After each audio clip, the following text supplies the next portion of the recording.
people in 65 different countries globally, and we're still family owned. We're still owned by the Edelman family, which is pretty phenomenal.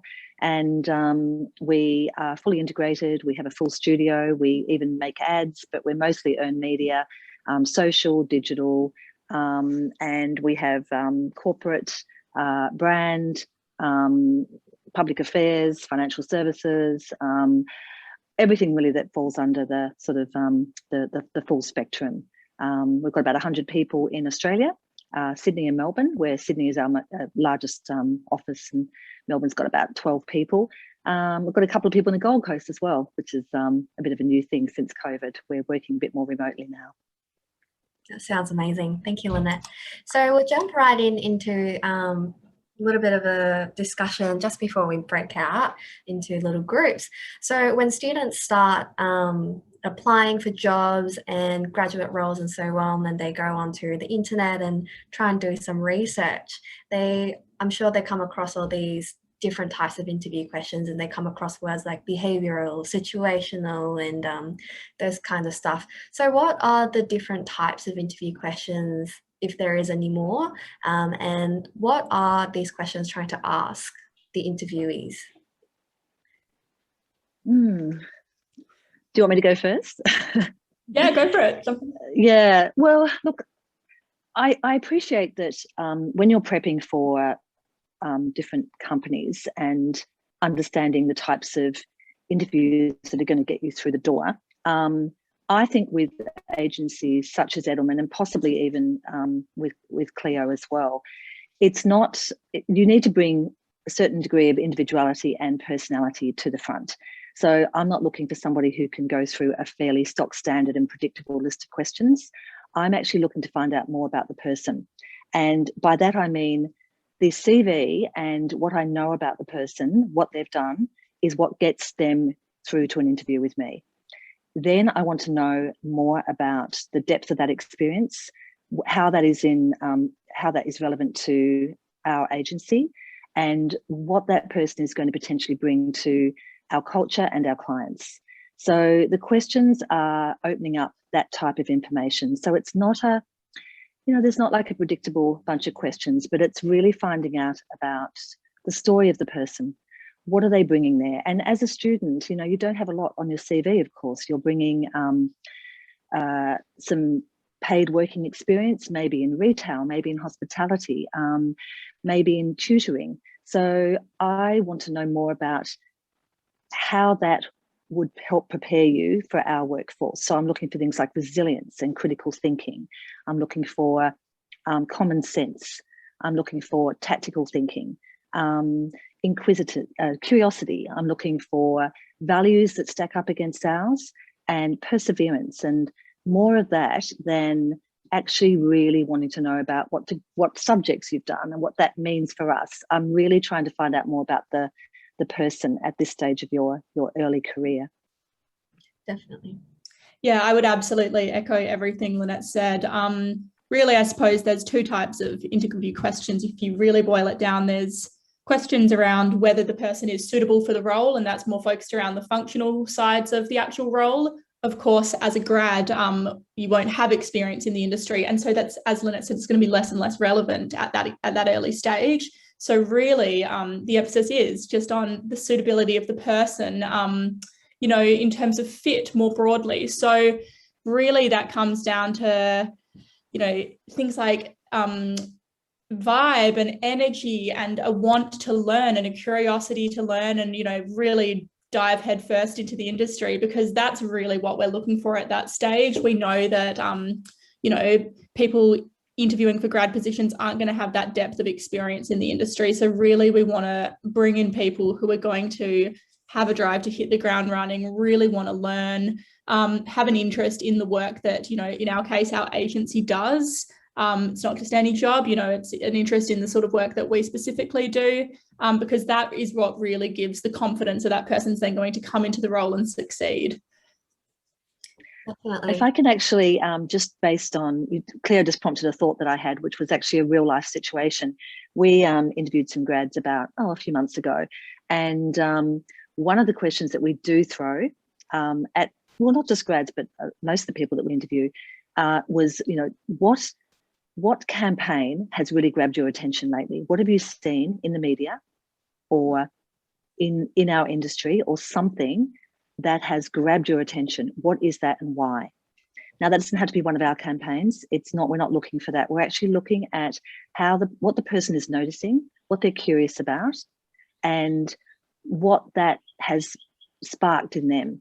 And it's a way of learning more about them, but it's also helping us to know that they are someone who's paying attention and they are noticing things in our industry. So they have a genuine connection with our industry and a natural curiosity for what's going on in it. So that's just an example of one question that we would throw at someone. Right. So just staying on the aspects of before going to an interview, and as much as it is important to show individuality and your passions and so on, it is also important that the applicant is interested in your company and is passionate about going for the role at your companies.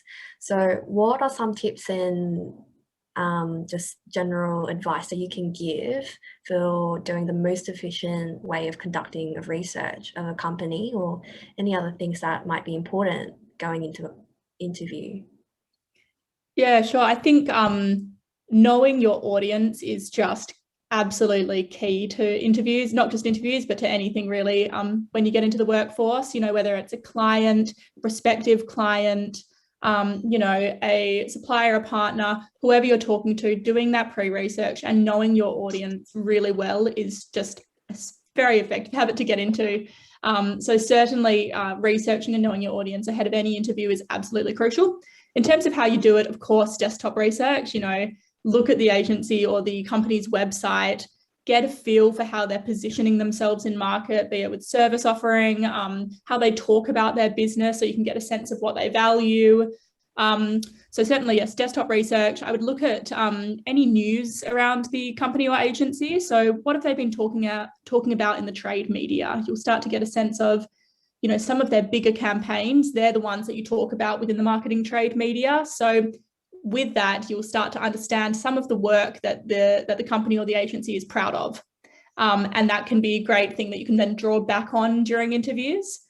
Beyond that, I think, looking at more and more agencies, especially, agencies like ours, I'm sure Edelman, are putting quite a bit of emphasis in their own social channels. It's sort of, we do that sort of work for our clients, so we have to keep our own house in order as well. So looking at the agency's social channels, beyond the day-to-day sort of campaign work and the more functional aspects of the company on the website, you can probably get a better sense of the culture by looking in those sorts of environments. So how do we talk about ourselves in an informal environment, in captions and that sort of thing? All of those, I mean, it sounds straightforward, but it is, website, how we're talking about ourselves in the media, how we're talking about ourselves in our own channels will just give you quite a rounded feel for the company and how we position ourselves, so you can go in quite prepared. Yeah, and that's excellent, Cleo. I agree with everything Cleo is saying there.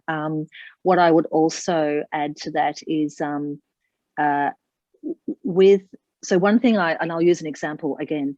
We had someone join us fairly recently. She had been working for a couple of years, but still quite new in her career, and she was interviewing for a position with us, and she's in the creative side, but she actually went onto LinkedIn.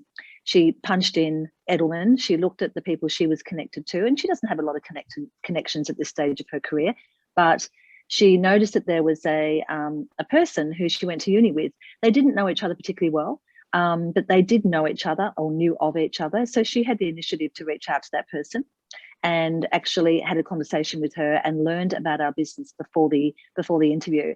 I thought that was fantastic. It was just a small thing, but it was a great way for her to get firsthand information and knowledge about our business before she met with us. Yeah, that actually, I know that kind of it gets recommended a lot, like reach out to your networks, and it's so daunting, but it works, and it takes a lot of courage, but that's the effort and passion that you got to put in, I guess, to really be successful. Something else, I might just add, something else I like to do before an interview, especially if you're interviewing with someone who has a bit of a profile themselves, is just Googling that person and seeing if you can track down any video of them speaking. It's, you know, not for any other reason, but just to get a sense of the person that you're going to be in the room with or on the phone to, how they behave, you know, what is their personality like? For me, I just find it sort of puts me at ease a little bit more to feel like I've heard this person speak. I've got a little bit of a sense of who they are before going into that conversation. It's the little things that count. Yeah, totally. Yeah. So the next question I'm particularly interested in as well. You hear that your CVs, your resumes and your cover letters, interviewers look at it and can kind of get a sense of who you are in 5 to 7 seconds. I know this is an online setting, so might not be as effective, but in a real life setting, is there a way to stand out from the crowd and to other applicants around you in a group interview as soon as you walk through the door? Is that a thing? Oh yeah, it's a thing. and look, you have to be able to be yourself. That's the first and most important thing. We're not looking for somebody to put on a facade when they walk through into the room. They need to be themselves. Try and be as relaxed as you can, but definitely show some eagerness. You know, get that sort of that keenness happening. Little things like, you know, do a bit of a research on body language and how your, you know, eye contact, your handshake, how you record yourself, know how you look and what you might do when you're sitting in an interview situation. Make sure that you might be a fidgeter, or you might be someone who sort of hunches over a bit. You might not show great confidence. So really know the type of persona that you're projecting and try and work on that a little bit. The most important thing I always say to people is practice. You know, whether it's a parent or a sibling or a, you know, boyfriend or just a friend, and make sure that you're doing some preparation. Get a bunch of questions together, it doesn't matter what they are, and sit with them at home and just say, I want you to read these questions out to me, and I'm going to practice how I sound. You need to know how you sound when you're actually delivering the answers. You might, on paper, you might think that's a great answer, I've got this down pat, but when you actually start speaking it, it's a very different thing. And you need to know how you sound and how you're articulating the answer and the information that's coming through. But yeah, it is a thing, and you looking to make a connection with the person who's interviewing you, regardless of what you're talking about. There is research, and I don't have it at hand here, but the content in certain situations is less important than the actual connection that you're having with the person. That's what they're going to remember. So make sure that you find a way to connect with that person. Yeah, I mean, I could not agree more with everything that Lynette said. Certainly, you know, practice just goes such a long way, especially in these early days. You know, once you've been talking to clients and you're getting used to sort of speaking publicly or in environments that are maybe slightly outside of your comfort zone, after you've been doing that for a little while, fine. But in these early days, it can be a little bit daunting. So certainly, practice, as Lynette suggested, filming yourself, very uncomfortable, not pleasant, but super valuable, because everyone has these little you know, habits with body language, like Lynette said, that you might not be aware of. We've all got them. I certainly do. That when someone points them out, you go, oh, really? God. So yeah, getting a sense sort of externally of how you come off can be quite enlightening. So certainly I think it's a good idea. And if there's someone that you trust to help you do that, absolutely, I think it's wise. I think as well, you know, standing out, it is sort of, it can be a bit of an intangible sort of thing. You know, we leave the room often and go, oh, that person had a really good energy. And that doesn't necessarily mean that they came in with the biggest personality. Energy doesn't always need to mean big. It is, as Lynette said, it comes back to that connection. So certainly we're looking for people who have a very positive energy. You know, we want to feel like there's an eagerness, a want to be there, a want to learn, a curiosity. So, you know, sustained engagement with proper two-way conversation. You know, when we're asking questions, not just providing very brief responses, you know, finding a way to create that connection by having that sort of back and forth engagement. So we don't expect people at this level to know everything. So I think I would encourage you guys not to feel anxious to ask questions. You know, that's I don't think that you'll ever be sort of judged for that. I think, you know, a curiosity and a want to know more is probably going to be taken as a good sign, and it wouldn't reflect on necessarily on a lack of knowledge.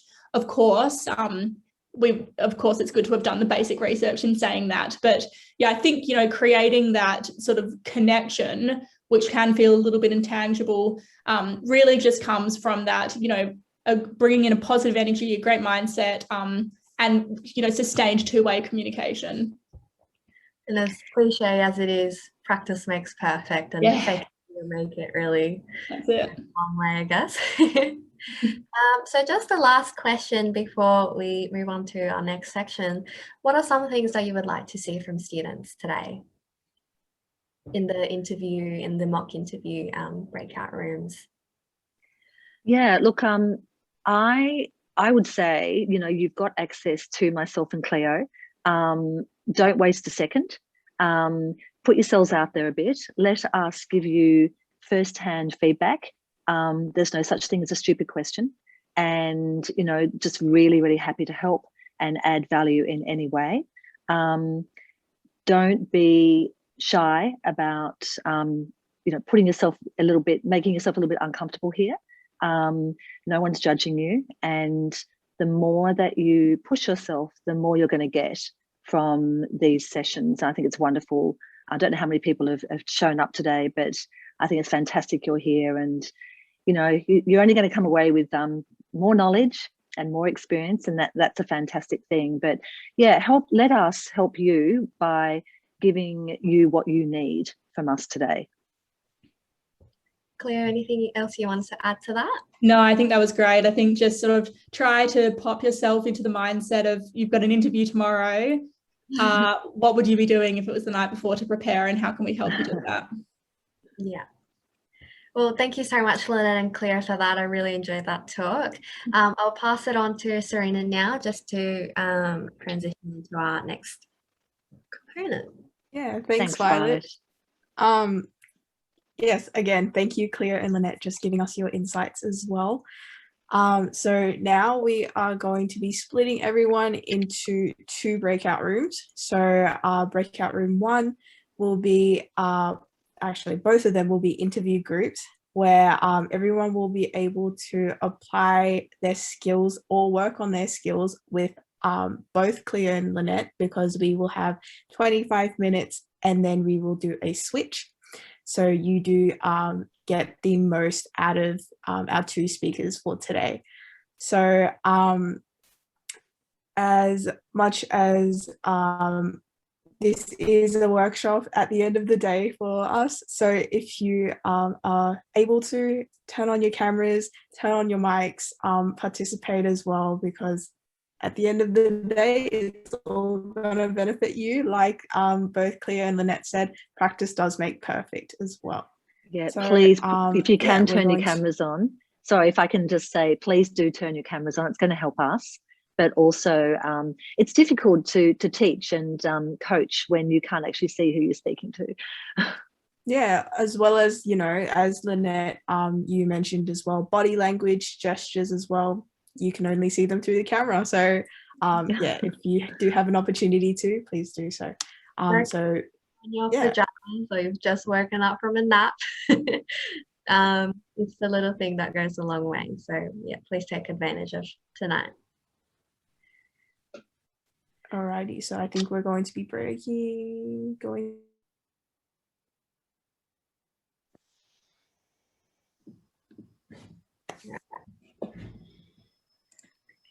So I understand some students might not have a camera, and also some students might not be comfortable. That's all right. If Jane, Nicole, that's really great that you've already turned your cameras on.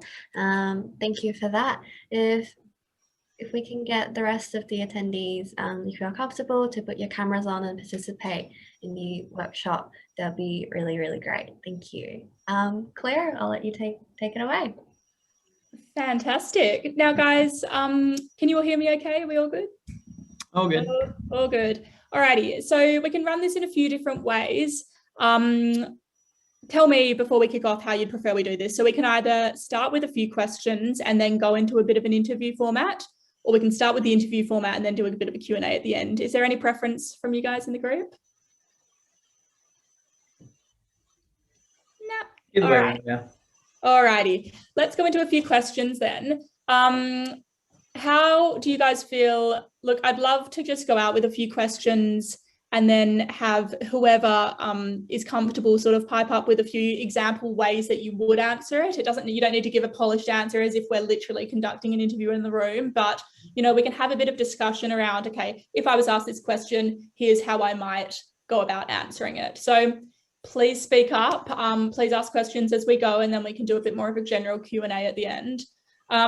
As the guys said in the intro, I'm an integrated marketer, so from a strategy background, and I'm in a creative communications agency at the moment. So I suppose let's assume that this role is for a generic sort of marketing grad position, just in terms of, you know, how we would sort of imagine what this role is that we're going for. Say it's a marketing grad position within an agency. Cool. Alrighty, so let's dive straight in. I suppose the first question when someone comes into the room for an interview, the first question that I would ask typically is, it's not a question, but I would open it up and say, tell me a little bit about yourself. So general sort of intro, this is your opportunity to give the interviewer an impression of who you are. So the things that will be going through our heads in that moment is, okay, is this person a great cultural fit for this business? Can I picture them working with, you know, different people within this team? You know, specific little anecdotes here are really good. You know, if you love cooking or skateboarding or whatever it is, say that. You know, I think, of course, start with, okay, so I'm a marketing student. This is what I've majored in. This is what I'm really interested in. But tell us a little bit about who you are, sort of like, where did you grow up? You know, all of that stuff helps to create more of that personal connection. And you always like people more when you feel like you know them. So that's really important. It's a subconscious kind of cue of affirmation that, okay, I know this person, I like them. So always, you know, feel comfortable to give some of those details. It doesn't need to be a really kind of formal and rigid environment. In fact, I think you'll find in marketing, advertising, communications, interviews you'll probably be quite surprised at how informal a lot of them feel, which can be a bit of a relief. I think, you know, it's not, I mean, if you're going in for an in-house role at a big company, sometimes they can feel a little bit more bureaucratic in the process, but certainly in an agency environment, it's quite an informal sort of atmosphere having an interview. So yes, as I said, just feel really comfortable to help us get to know who you are, because I think that's when we leave the room with a better memory. So with that question, I know it's a general one. Did you guys have any sorts of questions around how you might answer that? What might or might not be appropriate? I'll definitely just introduce like what projects or like side hustles that I did like related to the role platform. I'm not too sure. Should I include like hobbies and make it so like this is what I love to do, these are my passions, but in the side I also love to do these kind of things as well? Absolutely, I'd go into that stuff. I mean, I think this question is never it's never going to be the bulk of the interview. I'd say it's a couple of minutes, and it helps us just create a connection, and then we can get into the more specific kind of job related stuff. But certainly anything that is going to add color and help us remember you, so something that's quite, you know, unique, absolutely. I think that'd be a great thing to raise. Cool. Thank you. I think from there, sort of once we've got a sense of who you are, the next thing we'd be looking for is why you're interested in this role. So the things there are, what do you know about us?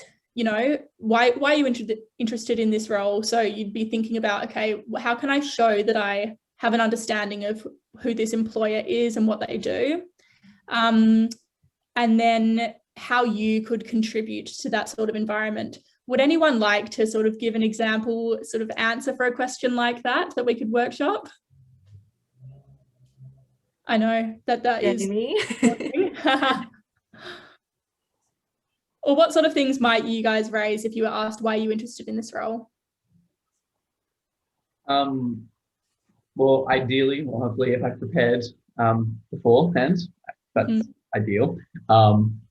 Probably bring up, if it's like a marketing role, maybe say like, oh, I saw this campaign that was really that really connected with me, or that was something I really enjoyed.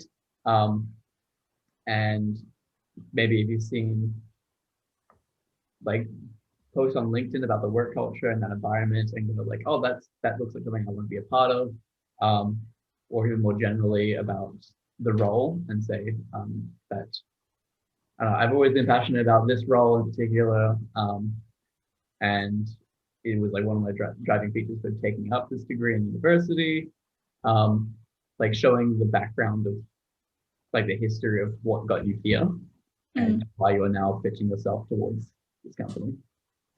Yeah, exactly. So I think why you're interested, there's kind of three things that I would try to keep in mind for a question like that. First of all, the work. So showing, like I said, showing that understanding of the work that company does, and how, why you're excited to be involved in that sort of work. So the work. The second, I think, would be nice to comment on the culture. So, first of all, I've seen XYZ campaign that you guys have done. I know you work in these sorts of channels, which I really want to get to know and gain experience in. Second to that, from everything I can see on your social media of your presence in the market, it seems like a really dynamic environment. The caliber of talent is really high, and I would love to put myself on a similar trajectory to the people that you have working there. It's an environment that I'm really attracted to. So showing that you both understand the work, you have a affinity for the sort of culture and environment that the company's created. I think both of those things will help the interviewer kind of get a sense that, okay, this person gets us. And, we're going to naturally feel much more inclined to go with someone who we feel understands who we are and what we do. Sorry, go ahead.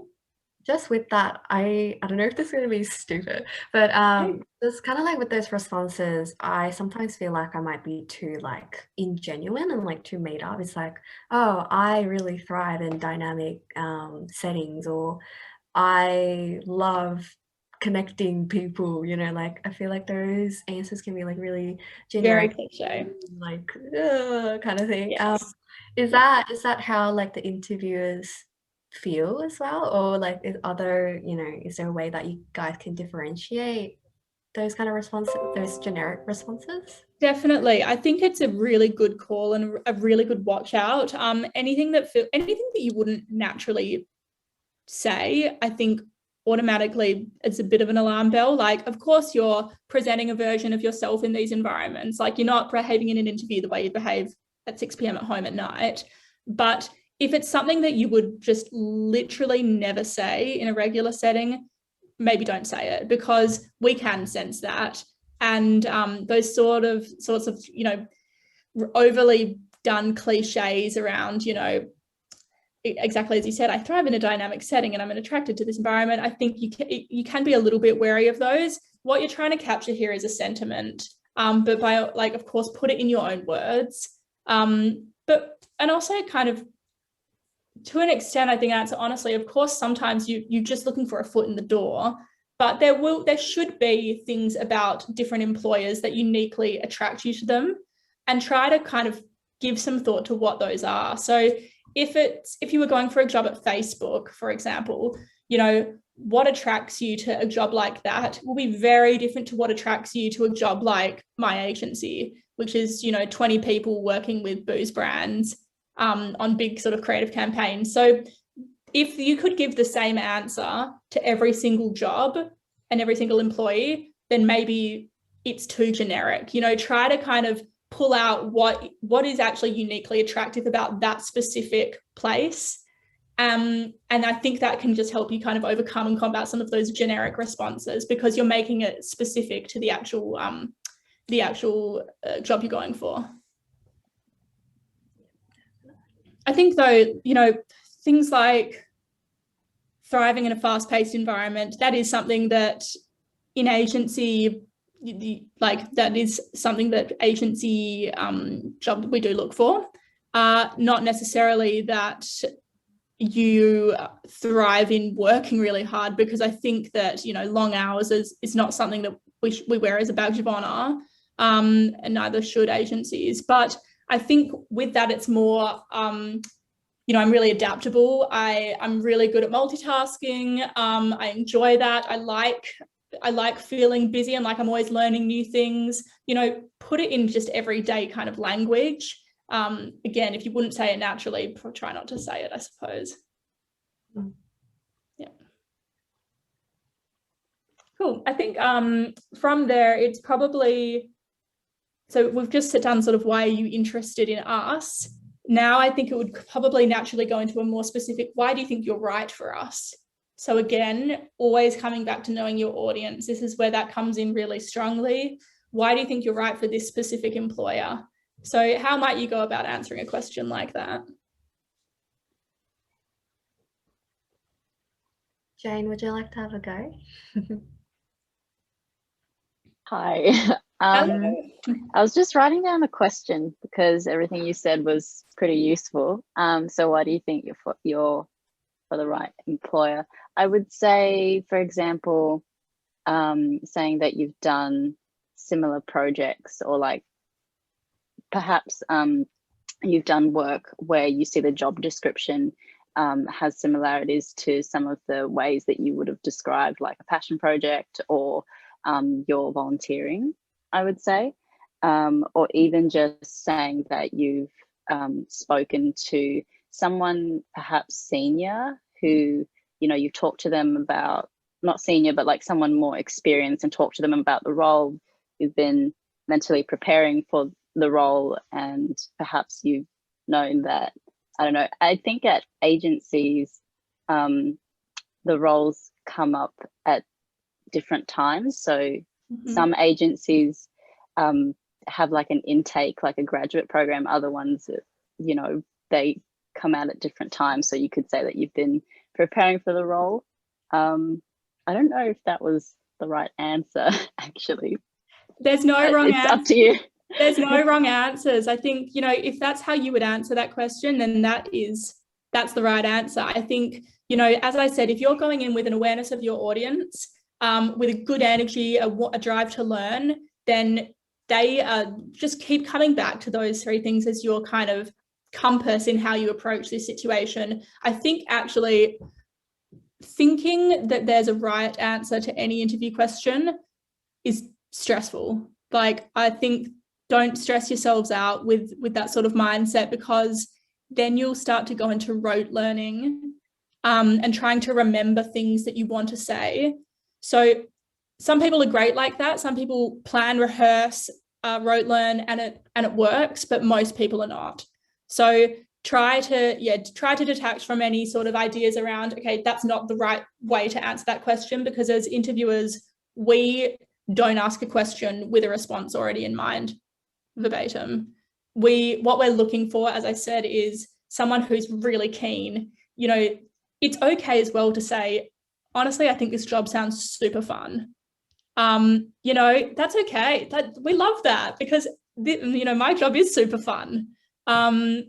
So, you know, I think if it's an agency environment, don't feel like you have to take it really, really seriously, and that, oh shit, I've just said the wrong thing, and that's not okay.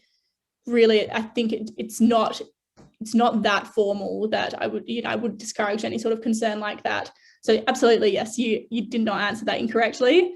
Why are you interested in this company? I think what I would want to see at a holistic kind of level from an interviewee for a question like that is, first of all, you've got an interest in the work.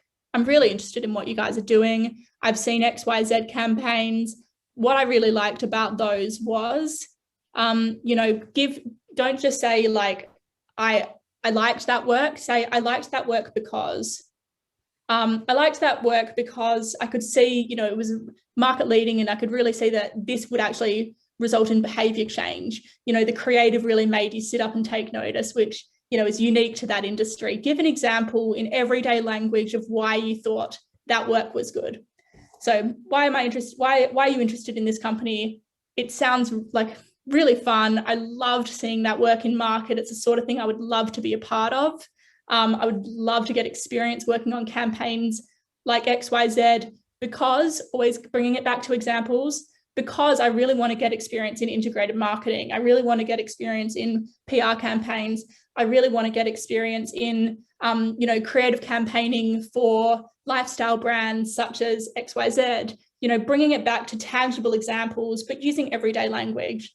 And then again, it's an opportunity to show that you're interested in the culture and environment that an employer has created. So, beyond the work that you guys are doing that I really admire, I also can see that, from what I can see, it looks like you've created a really awesome team.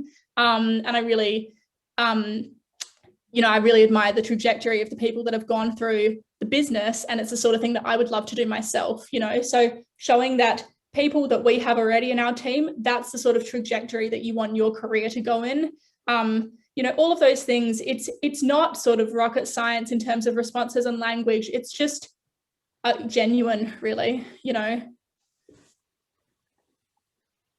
Did anyone else have any questions on that particular one? I had a question, actually. Yeah. There are some agencies that work with B2B, so there might be some work that we've never seen as regular consumers. So in that regard, how could we show interest in the work that an agency would do, but it isn't available to the public? So say, for example, if there's some stuff with NRMA and they've done some, I don't know, some pro bono work that maybe only insiders would know. So is that something you would mention or expected for like a regular graduate to know? No, not necessarily. Not necessarily. I think, you can't know what you can't know. And so certainly we wouldn't have any unrealistic expectations around that. I think what you could do in that instance is talk more broadly around that type of work. So, I know that you guys do a lot of B2B work with brands such as Shell or NRMA or whatever it might be. I'd really love to get more experience in that area, because I think it would be kind of uniquely challenging to speak to such specific audiences and, balance the sort of expectations of really varied stakeholders, kind of talking more broadly around, okay, so we're talking B2B marketing, what does that involve? And talking more broadly around that. So, B2B, you're really tailoring your message there to such a specific audience for a very specific outcome, so that comes with its own, unique challenges and ways of working. So showing an understanding of that sort of more basic service offering and an interest to want to learn more about it, I think that's absolutely sufficient. You don't need to know the examples of the projects specifically, because you just can't, and we wouldn't expect you to.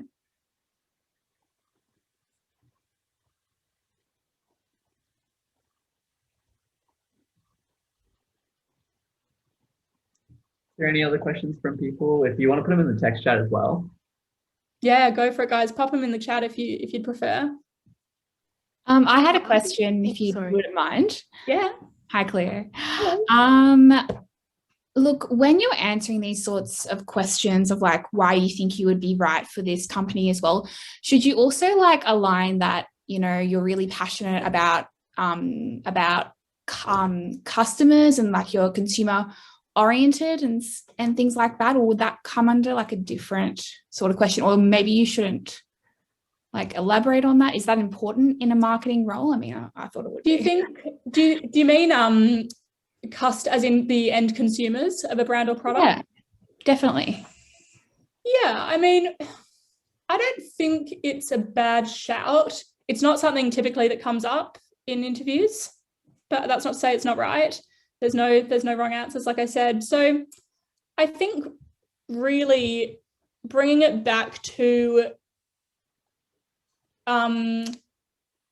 what we're trying to do here is sort of shape culture and shape behavior change. And so having an interest in the role of marketing in doing that. So I think, you know, we're still selling products to people. So unless it's a not-for-profit or something purpose-driven, often, you know, it is just that we're selling a product or a service to someone. So I think, you know, taking a broader interest or expressing a broader interest in, you know, how our work impacts the customer, not so much on a personal level necessarily, but how it's more, you know, on a macro level, it can impact on behavior change or culture or leverage culture, I think would be a good way to answer it. Did you have sort of, you know, are you able to give me an example of how you might phrase that as a response? Well, like, I mean, we learn in marketing, like, that, you know, it's really important to understand your customer. And I guess, like, I just wanted to get that across in an interview, like even on a psychology based, like, I think it's really important that we understand our consumer and that they would, you know, come to us by, like, and not go to the competitor. And I guess, like, I just wanted to get that across. And I was just seeing from you, is it important in an interview to make that quite, you know, like, is it important? Totally. You know, I think something like that I would express probably as saying, you know, showing an appreciation for work that's really rooted in insights around your audience. So, you know, the best creative work is always rooted in a really, really strong insight. And that comes back to knowing your audience and your customer. So yeah, I think I understand more now what you mean. I think, you know, that could be a good way to sort of talk about that, because the best creative has really got the audience at the core of it. And it's uncovered some unique insight around that audience that allows the creative to speak to the audience in a way that other brands are not, right? So I think, you know, yes, the audience is important, but bring that back to, you know, the work of the company you're interviewing with and how knowing the audience impacts on how you might respond to a brief or might craft a campaign or creative language to really reach that audience in a very effective way. Yeah, great. Thanks so much. That really answers my question, and I'll definitely phrase it in that way when I go in for an interview. So that's great. Right. Thanks, Claire. Awesome. I think we've only got a few more minutes here.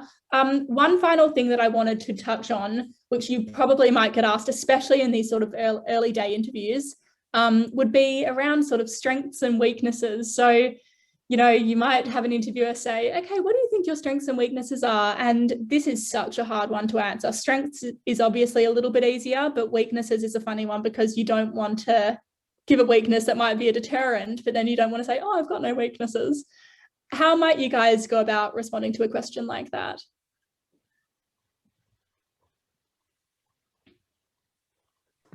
Not gonna lie, I have a lot of weaknesses and not much strength, but I won't tell them that. I guess for me, I typically just mention some weakness that, like, I'm currently improving on. I'm like, despite I have this lacking weakness, I'm trying my best to improve this kind of aspect. Like, maybe communication wise, I'll try to improve by conversing with more different people. Yeah, I think that's good. I think you can. I personally would expect a degree of honesty there. I think if you just say, oh, my weakness is, you know, that I work too hard or something that feels very disingenuous, you just sort of go, okay, well, whatever, that's not an honest answer. So I think, you know, definitely saying something like, you know, working in communications, I really want to just continue to improve. You know, that's a good way to frame a weakness question. It's not that I'm currently bad at this, it's that I want to continue to improve on this, you know. So phrasing weakness questions in that sort of way can be quite a good way of sort of still making it feel like, you know, you're good at it, you just want to get better, you know. So I think, yes, so in your example, you know, framing it as you know, working in communications, I just want to continue to build on my communication style for varied audiences and really, you know, hone that craft so that I'm a super effective communicator. So that's an area that I really want to continue to work on, you know, using language like that.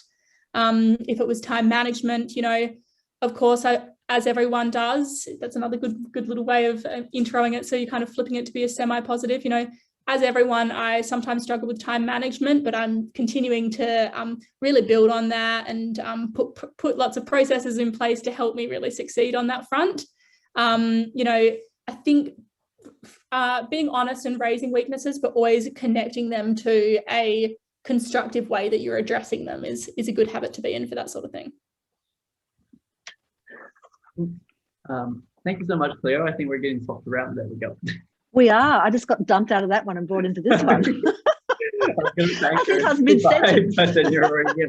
Well, welcome. Hi. No, it's all fine. I could see the word up the top. You'd given us a warning, so I was racing to finish. So just with Claire, we kind of started off like from beginning, I guess, introducing ourselves and why we're interested in the role and strengths and weaknesses. Maybe if we can kind of go with more behavioral and situational, more the big heavy content of an interview with you, that'll be really great. Sure. How many people have we got here? That's 12 of us. We've Or got 11. Okay, so similar to the last one. And is anyone prepared to show themselves and actually, so I can talk to a person? We had I think 2 people in the last one as well. Yeah. Okay, so let me think. So you just went through some standard sort of swapping of general skills. Did you? You talked about some basically talked about more skills questions. Yeah, just like why are we interested in the company? Why should they be interested in us? The age-old classic of what are your strengths and weaknesses and how to like phrase those questions correctly. That sort of thing. Yeah. Okay. So I would probably want to understand, because as we said before, at this stage of your career, you don't have a lot of experience for us to talk about. But I will use the experience you've got, whether it's been working in retail, hospitality, whatever it might be. I want to know about you in those roles. So don't underestimate the value of the experience that you have had when you come into these interviews. So some people don't even, the graduates, it's all about their academic experience, and they don't think to put some of the actual, what they see as being a relevant work experience on their CVs. Yeah, don't make that mistake. I want to see what you've done. I mean, I've had someone once who we didn't know which, we had some openings, but we were thinking, you know, where will we put these people? And when I said to this person, look, you don't have a lot of actual work experience on your CV, I'm assuming you have got some. Do you want to tell me what it is? And she said, I worked in a medical centre as a receptionist for 4 years. I'm like, are you serious? Why isn't that on your CV? So then that tells me that person could be an extraordinary hire for our health team, which is what happened. So I had another person where she'd worked in she basically worked in a service station. And I said to her, so I want to know about how you react, how you engage with the public. You know, you were there, what was some of the maybe tougher exchanges that you had? And she was very quiet. And then she said, I was held up at gunpoint. And I was thrown for a 6. But what an interesting twist that interview took, where I was like, are you comfortable talking about that first and foremost? She said, yes. And I said, what did you do? How did you cope? What helped you to get through that situation? And how has that changed you? I found that fascinating. And she gave me some extraordinary information that helped me to know that this person could be a really fantastic hire. So don't think that it's just about, oh, I studied this and I know how to craft a media release and I understand what a crisis plan is, and I, you know, can put together a fact sheet on a research sheet on a new client, or I can put together some great information for a new business pitch. yes, that's important, but it's not about that. It's about you being able to bring your communication skills and your analytical skills and your critical thinking skills and your common sense to the table. And the only way I can find out about that is by finding out more about you and what you've done. It's going very dark here, I know, sorry. I'm going in and out, but it's finding out about you. So I want to dig and delve into the things that you've done, whether you've worked in a bar, you've worked in a shop, you've done tutoring, whatever, to find out more about you. So I'll ask you about what's a difficult situation that you found yourself in, something completely unexpected. It might be when you were working, it might be when you were at school, it might be when you were on tour somewhere with a football team. When did you find yourself in a very challenging situation? And what did you do to come out of it? And how did that change you? And what would you have done differently? Those types of questions. So behavioural, but they are telling me a lot about how you're going to be moving forward in the workforce. Does that help?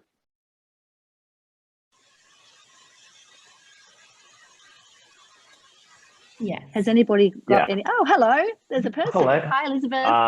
Hello. Hi, Marco. I'm sorry it's so dark. I'm just not going to get up and put a light on, but yeah, it's just gone a bit dark. Hello there.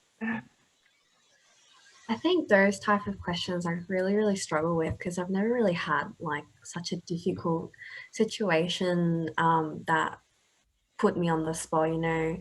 I think just with a lot of university societies and just general volunteering experiences that I bring, there isn't much, you know, things that go wrong. It will always be, you know, very general. I go in and help out with some work and then I go back home. So I don't know how, Yeah. And I'm really glad you've said that, Violet, because don't underestimate, like this is where you've got to really think about where you may have faced some challenges in your life and they might not be obvious things.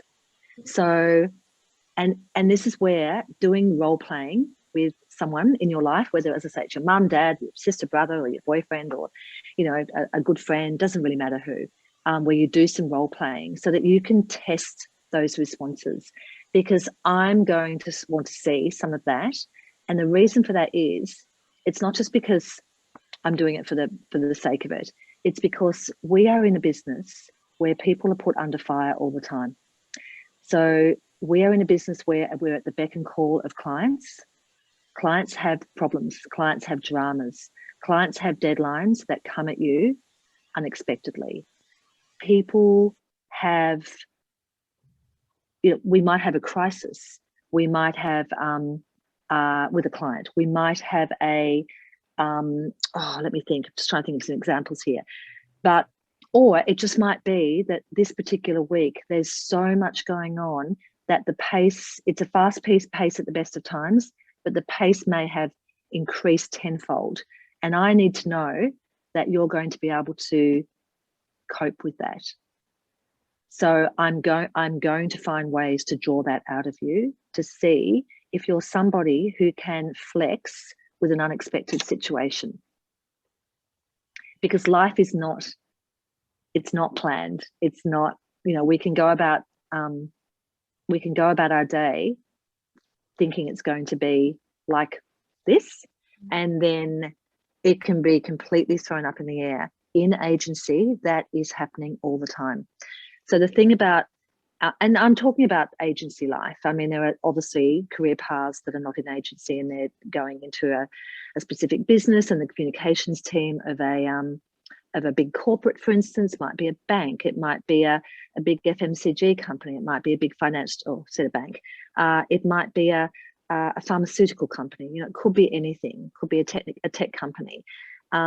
It's a little bit different. It's still going to be fast paced, probably quite a lean team. Communications teams in-house are normally quite lean. So it's still going to have a little bit of pace to it. Agency is like, the pace is extraordinary and we're known for it, and it can really throw graduates when they start because they haven't experienced anything like it before.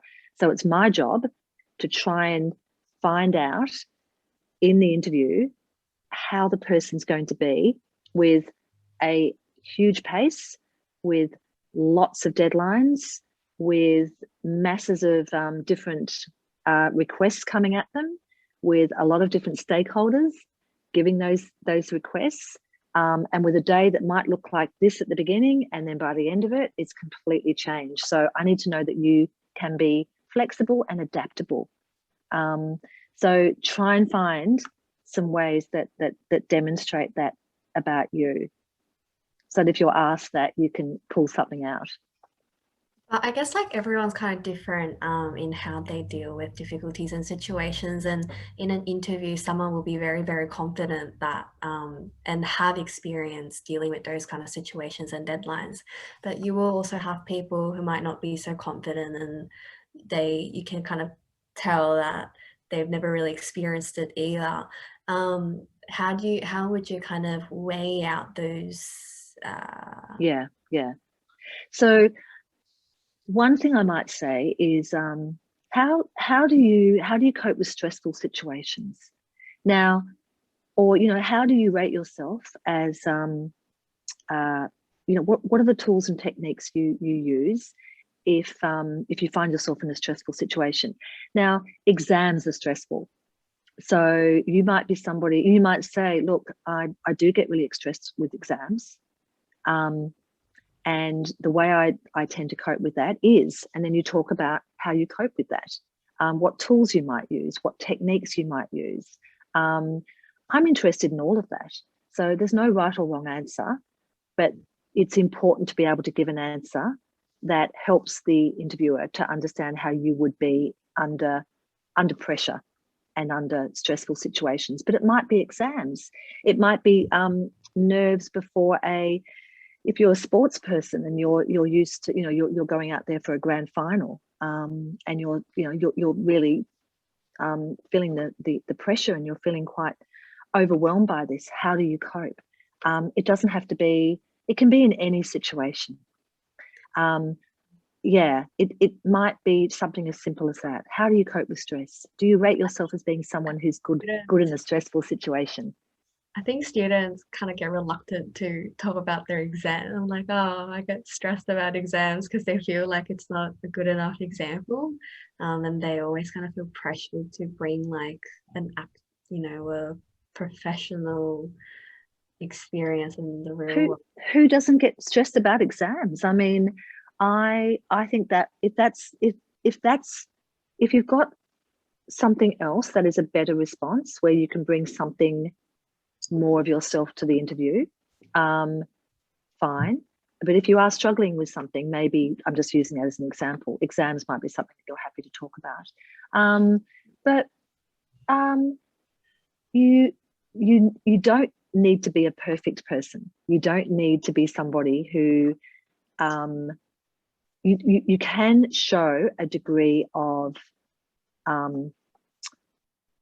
if I'm not getting a sense that you are someone who can be adaptable to different situations, I'm going to be nervous about bringing you into an agency environment. So different if you're going into maybe the ANZ or EY or PwC, or you're going into a IBM. But you need to, and this gets back to what we were talking about at the beginning of this session, you need to know your audience. You need to know who you're speaking to and what they might need from you. An agency, I need to know that you're someone who's going to cope if everything is coming at you. How do you manage your time? How do you manage deadlines? Are you somebody that's not afraid to go, hey, I'm drowning, I'm struggling, I don't think I'm going to make that deadline, I need some help, I don't understand what you just asked. I know I feel like I should, but I actually don't. And I'll be like, oh, if I'm a consultant and you're my junior, and you come up to me and say, okay, I'm just gonna be really honest. I thought I understood what you meant when you asked me to do that. I know I have to deliver it by 3 o'clock. It's now 12. I'm not really sure what you want. I'd be like, thank God you asked. Okay, let's sit down. Let's make sure that you've got what you need.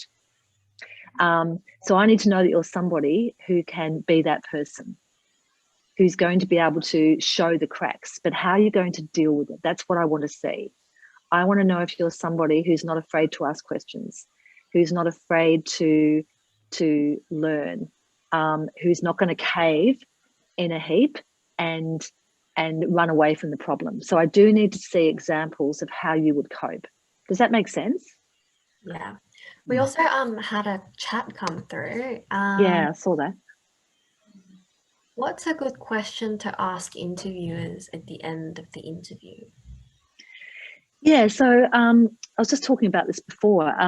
So ideally, when you finish the interview, if there's some time, maybe a question that gives you, it's like it's sort of a double, it helps you to know more about the person interviewing you, but it also gives you great intel on the company if you're invited to come back. So first of all, try and finish the interview knowing what the stages are. This is your opportunity to say at the end, if I'm successful today, what would the next stage look like? So I'm like, yeah, great, good question. Well, we'll be picking a shortlist, maybe 2 or 3 people from these initial interviews.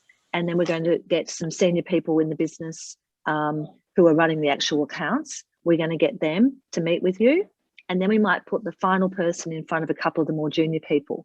We'll have a writing test and you'll be timed and you'll have 2 hours to do that. And we'll set a time for you to do that. And we'll do referencing as well. So you've asked me a question where you've got critical information about what happens next. Another type of question you might say something like, so what's kept you here? You've been here for 6 years. What's the thing you love most about being at Edelman? And what are the main changes that you've seen in the time there? Harmless questions, inoffensive, but it's getting you engaged with the person interviewing you on a different level, because what you want is at the end of the interview, you want them to go away feeling that you've got a connection. So find a way to get that connection, show interest in them, their role, and in the business. And in doing that, you're also finding out some great more information about the business. In response to this question in the previous group, one suggestion I had was maybe something like, if I was talking to, so what would you say if you're thinking about a graduate who joined 12 months ago and they've now been in the job for 12 months, what do you think they would say would be the most challenging part of the last 12 months? So I'm thinking, fantastic, this is a great question. And it's also going to give you some really interesting information journey over the first 12 months of being there. So I'd say something like, well, I'll be really honest. When I'm thinking about a couple of our graduates, they did struggle at first because they came in not understanding our business, of course, not being aware of what the pace would be and the intensity, and they felt very overwhelmed.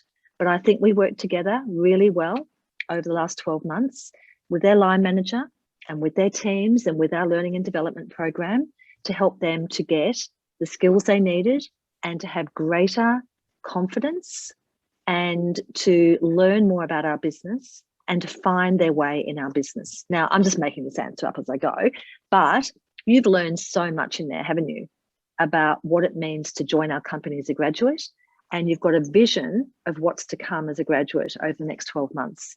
So you've engaged me, I'm building my connection with you, and you're also learning some really great information about the journey of being a graduate.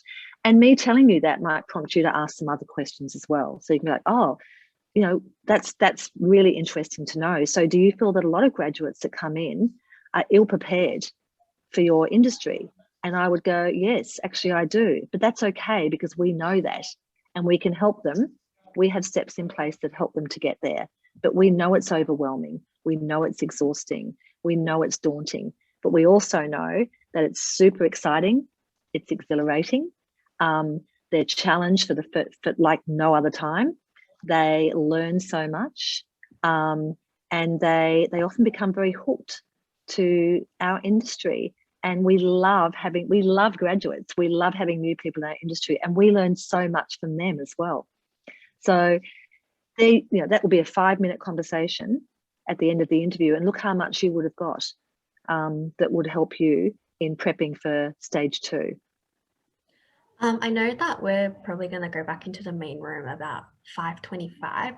Did anyone else have a particular interview question that they want to ask Lynette, like something that they've struggled in past interviews or anything like that? I had a quick question.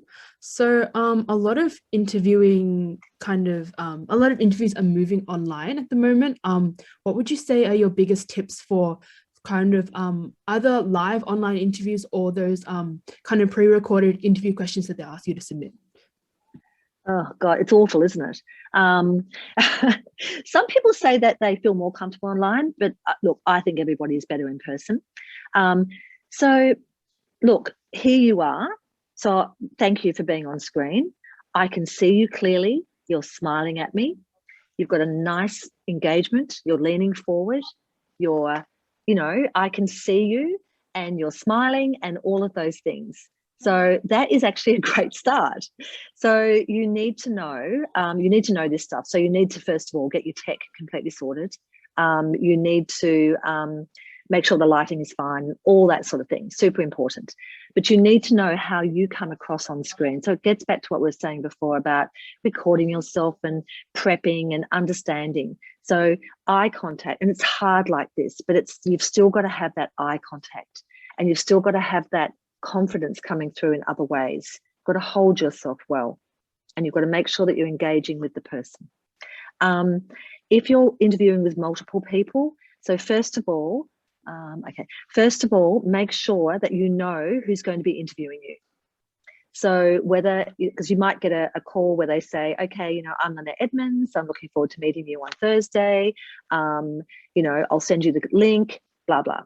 Now, you come back and you say, thanks, Lynette, that's great. Can I please ask if it's just you or if any other people will be joining the interview? You need to know who's going to be on that screen. And then, so I go and say, can you let me know if there's any other people and what their titles and positions in the business are? So don't be afraid to ask. This is your interview. You need to manage it. Take a little bit of control of it. You're allowed to know who's going to be interviewing you and you want to know what their positions are. And then you can go onto LinkedIn and you can look on there and you can work it out, because you need to know, if you can, who the main gatekeeper is, who the main decision maker is, so that you are getting a connection with them, not at the extent of ignoring the others. So if you, for instance, if you had myself and our CEO on, she might be the CEO and you might be thinking, oh, it's the CEO, so I'm going to throw everything I've got at them. That would be a mistake.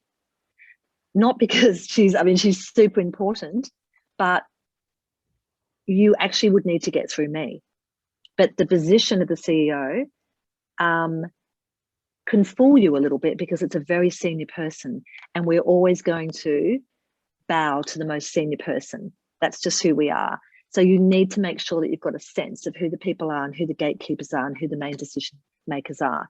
Now, if you can't work that out, and you might, and be careful to make, to draw conclusions unless you're sure, then you need to give everybody equal time.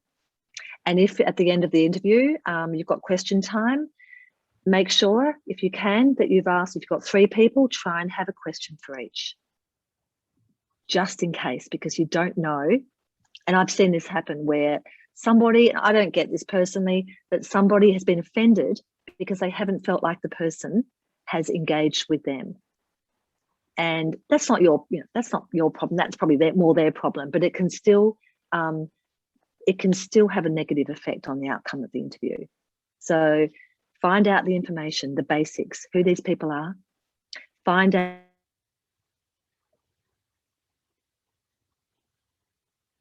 the link. Can I ask what the interview process is? This is obviously the first interview. Would there be a second? And is there this and this and this? And I'm really happy to give you that information before the interview.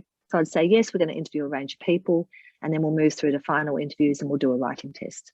So you come in knowing that you're more empowered because you've got information. Does that help? Yeah, thank you so much. That was really insightful to hear. Thank you, Nicole. We should be going back soon now. I know, Elizabeth, I know you had a question, but you can ask that in the main chat because we will be having a final Q&A. So we will prioritize that for you. But yeah, that was really, really great, Lynette. There was some really amazing stuff. Thanks, Lynette. Thank Really, you. yeah. But yeah, we should be going back very soon. So about now. Double check the other group that they're also ready to go.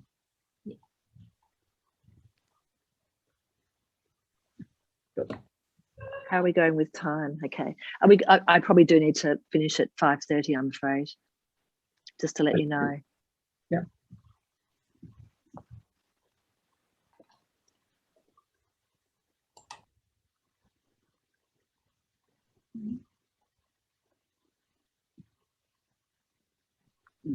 Is there a little thing to leave the breakout room? Do you want me to say leave now?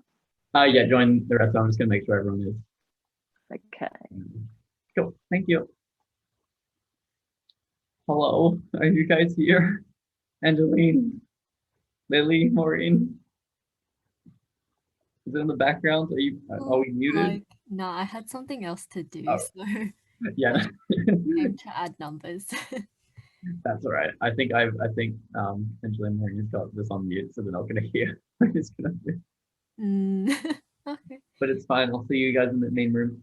Bye-bye. Right. Is Clear back as well? Yeah.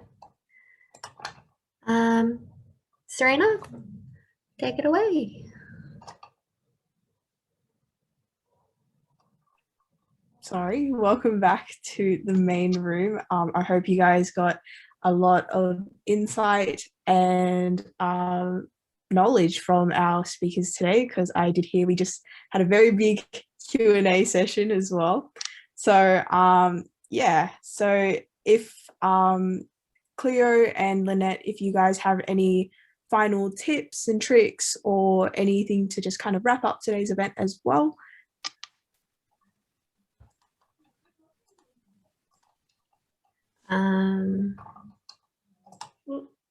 Lynette, I think you are muted right now if you are. Lynette, can you hear us? Well, I think we might have lost Lynette, guys. That's okay. Can you hear me okay? Yeah, we can hear you, Cleo. Can you hear me now? Yeah, we've got you now. There we go.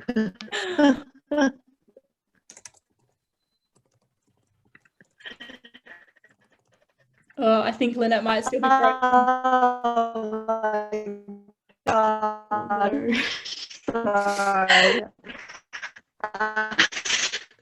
No, I was just going to say that we had Elizabeth in my group was had a question she wanted to ask it. We didn't have time. Oh yeah. My God. Can you hear me? Hello? Yes, hello.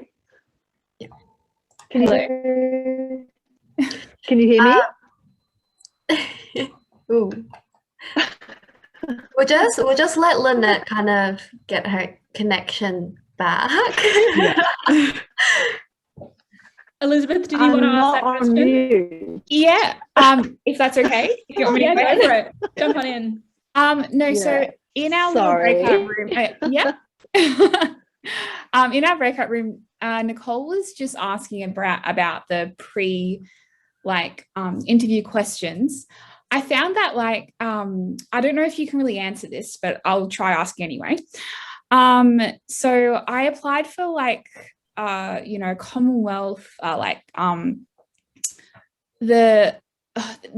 like the big four. Anyway, I got to that interview stage, and every time I didn't get through to the last round. So I feel like I'm doing something wrong in the interview stage. And is there any tips? And I know you talked about, engaging, but is there answers that they're sort of really hoping for you to say for the right applicant? Yeah, that's what I want to ask. Yeah. Can you hear me? Can you hear me now? Yes, we can. Oh, so Elizabeth, are you asking for feedback? Yes, I am, because I emailed the companies that I did apply for, and I mean, of course, they're big companies. They're not going to get back to everyone that they rejected from the interview stage. So yeah, I would love some feedback. Yeah. It's hard, isn't it? Because you're right, those types of companies are not going to be taking too much time to give individuals feedback, but still keep asking and do your best to get it, because that is honestly the best way that you're going to get it. Do you know other people who have gone through? Friends of yours? I have not. So I think a friend of mine didn't make it to the interview stage, and I think another one of my friends also didn't make it to the last stage, because I think they only accept like 50 like 50 people in the last stage, so it's very so it's very tight out of thousands of applications that I assume that they get. So yeah, I'd love to know what I'm doing wrong, because can you identify any themes if you've had this happen a few times, that final stage? Has it typically been with the same sort of internal person or group? I think, you know, with big sort of bureaucratic companies like Combank, for example, you know, those interviews, you know, the rounds of interviews are all with different people. Are you seeing any sort of themes in that, you know, you're falling at any particular hurdle each time that we can maybe take some insights from? Look, I don't think it was a Commonwealth Bank one. I feel like I did okay in that, and they put me on the short list as well. So I was like, oh, you know, I'll have some hope. And then they came back, they're like, no, you're not coming through. But then Unilever, I got through to the interview stage, and it was a very bizarre like interview. Like you had to make well for me anyway, like, because you had to make a marketing campaign within a certain amount of time. So like 15 minutes. And I felt like, yeah, that was quite stressful, but I got through it. But I felt like I did relatively well. But it's hard to pinpoint it, because it's a pre-interview. You're not actually conversing with anyone. So I found that really challenging as well. Like there was no personal connection. I was just like speaking to my camera. Yeah. Mm-hmm. So I guess it's hard to get feedback where, I don't know, like, yeah. Look, I would just say, look for themes wherever you can. Always ask for feedback, as Lynette said, because nothing's going to be more helpful than, you know, feedback from the horse's mouth. But then also don't be too discouraged when you don't get something, because, you know, for brands like Unilever, Commonwealth Bank, they are going to be getting so many applicants, right? You know, I've had job interviews where I walked out and just thought, oh, that is so in the bag, and didn't get it, you know, and you just think, what went wrong? And sometimes it is just not got much to do with you. You know, it might just be that the interviewer had a really strong connection with someone else, and that doesn't take anything away from how great of a job you did. It's just not the right, you know, it's just not the right time. And so I think don't always take it as, okay, what have I done wrong here? It might not be that you've done anything wrong. But, you know, of course, in saying that, try to look for themes and learnings wherever you can, and ask for feedback wherever you can. But yeah, I think certainly for big companies like that, they're hard jobs to land. So there's a lot of competition for sure. Yeah, and if I can add to what Cleo's just said too, try and look, it's daunting and it's hard, but try and see it as that's one more towards the successful one. So, and it's all experience, it's all practice, and don't underestimate the power of having more practice. So all of this is helping you to become a stronger person in these situations. I think you're very brave. I wouldn't have put myself probably in these big, you know, it's a numbers game to a certain extent, and you've just got to just keep it in perspective and try not to lose faith. As Cleo said, it's so important. It's not personal. They don't know you. It's not that they have rejected you. They have rejected a checklist and something about you or the circumstances or the job. It just hasn't quite added up. But that doesn't mean that you have any less value as to what you can bring to an employer at another stage. So it's all great practice. You're putting yourself out there. Don't be afraid of doing that. You're going to get knocked around and you're going to be better for it. So yeah, it's tough. And you guys are in that really tough phase now where you're going to get rejections and it's going to be very confronting.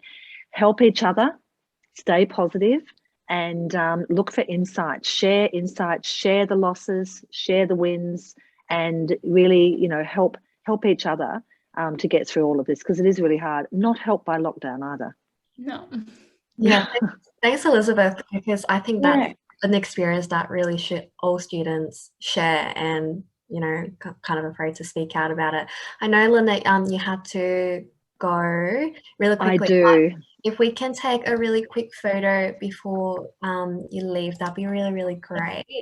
If some participants would like to turn their cameras on for a little screenshot, that'd be really, really great. Who's taking the screenshot? Millie? Okay, I guess it's me. I can take the screenshot. Okay, everyone smile, turn your cameras on. Okay, 3, 2, 1. Oh, nope, not 3, 2, 1. Hang on, hold the file. I gotta adjust. Okay, go. And then I'll go to the next. There's the sound, okay. First of all, thank you, Lynette, so much for coming today. It's been great. Thanks for having me. Really, really appreciate you coming. And yeah, you if you really need to go. I do, I'm afraid. I'm sorry. Yeah. Good. But thanks for having me, guys, and stay positive, okay? Thank you, Lynette. Yeah. Thank you. Oh, it's been great. Thanks, Thanks. Lynette. Take care. Take care. Bye-bye. Claire, did you have any little final feedback that you would like to add before we wrap up? Yeah, absolutely. Guys, I'm at the risk of sounding like a broken record. I will just kind of reiterate kind of the key principles. If you're not sure of anything, just keep coming back to these, because like I said, there's no right or wrong way to answer an interview question. So don't get fixated on, rote learning and drafting and scripting. And then if you don't say it right in the room, you get rattled. There's no right or wrong way to answer a question, provided you are you've done research on your audience, you know them, you're, calling back to a couple of examples throughout the interview process that says to that interviewer, I understand who you are, what your agency or company is, and what you guys do. That's a great start. You're bringing energy and curiosity, super important. Like I said, energy doesn't need to mean that you're the biggest personality in the room. It's just that you're bringing a really good, a really positive energy to the environment, and a really, a drive and a want to be there. Show curiosity, ask questions, try to have that two-way communication, because that's going to help us remember you and get to know you, and provide tangible examples, and little anecdotes about yourself that'll help us remember you, because memorability is just so important. So, tell us where you grew up. When we say, we open the interview and say, tell us a little bit about yourself. Give us a few examples of who you are, because that'll really help us remember you. And then I suppose just reiterating what we've just been talking about, do not be deterred by rejections. Like I said, I have honestly had interviews where I left and was like, and not even that long ago, left and thought like, oh, that's a sure thing. And they're not always. And like Lynette said, sometimes it's got absolutely nothing to do with you. It might be that, one little dot point on a piece of paper, or one little thing that was said in a room just put another candidate slightly above you. It wasn't that what you said brought you down. So stop looking for it as weaknesses in yourself. It might have just been that someone else, just had that one little thing that this particular role or this particular interviewer was looking for. So certainly don't take it personally, because it just isn't. And, I just like to think, oh, well, that one wasn't meant to be, and it was good practice. But you will get there. Yeah, definitely. Thanks for that, Cleo. And again, thank you for all your insights and all your tips and tricks today as well. I hope a lot of people have taken this advice, and hopefully they get to apply it very soon as well. Awesome. So that also does conclude our event for today. So next week is our third and final workshop as a part of our upskilling series, where it will be perfecting your portfolio. So we'll be talking about the best ways to craft your portfolio, what to include, and how to structure it as well. So again, thank you, Cleo and Lynette, for joining us, who did have to leave a little bit early. But yeah, so if you could just fill out our attendance form as well in the chat, as well as if you're interested in the portfolio one, that will be in the chat as well. Don't forget to follow our Facebook, and keep your eyes peeled for new events. So yeah, thank you guys for coming today. Thank you, guys. Thanks for having me. Thank you. Thank you, Cleo. Good luck Thanks, with your Cleo. interviews. See you later. Thank you.